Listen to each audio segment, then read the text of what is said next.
Edmontonians don't want their tax dollars to go to hockey billionaires, Mr. Speaker.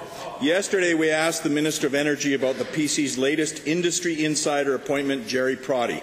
Mr. Protti, aside from being a donor to both the Premier's leadership campaign and the most recent Tory campaign, most recently represented a group of oil and gas companies and lobbyists that donated nearly $200,000 to the Tories during the last election year. The all-too-cozy relationship between the Tories and the corporate donors is far too obvious with this appointment. Will the Premier step in and direct the Energy Minister to find someone neutral and objective for this job?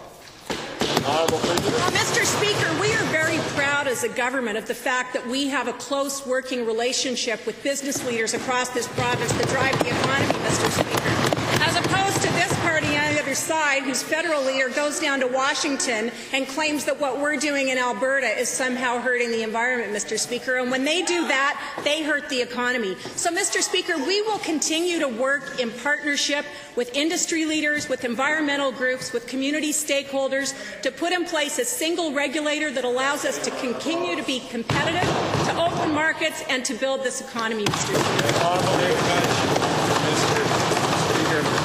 Only a government in power for more than 40 years could say that to disagree with them is to hurt the province, Mr. Speaker. Not only is Mr. Protti obviously a longtime Tory insider, but he also has a record of misrepresenting the environmental impact of large energy projects.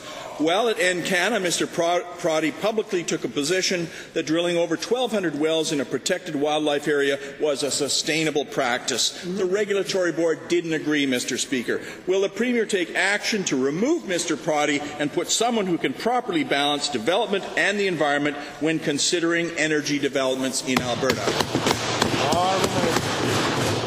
Mr. Speaker, I've asked for all Albertans, including the honourable member opposite, to be fair about this. What we're building is a world-class, next-generation regulator that's going to ensure that we get the right balance between economic development and environmental sustainability and landowner concerns. And actually, Mr. Speaker, we're well on our way to accomplish that. We've got top world-class leaders for this organization in the chair of the board, that's the governance board, that we'll be filling out with other world-class leaders as well. And we have an exceptional chief executive officer as well, who has a broad.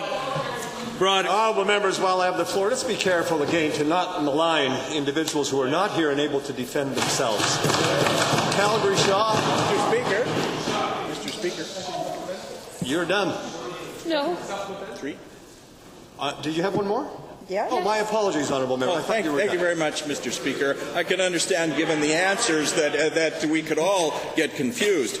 But leadership, Mr. Speaker, is not this government's strong suit. They would much prefer to appoint Tory friends and insiders to important positions and then claim that their biased chair won't make day-to-day decisions, as is their excuse. That lame excuse doesn't fly, Mr. Speaker. It's obvious that Mr. Protti's role involves setting the overall direction for energy regulation in our province. He's not the right person for the job. Will the Premier prove she's right for hers, take leadership, and remove Mr. Protti from that position? Mr. Speaker, leadership is putting in place a structure that allows us to balance energy development and environmental sustainability, Mr. Speaker, and to do that in a way that allows us to be competitive.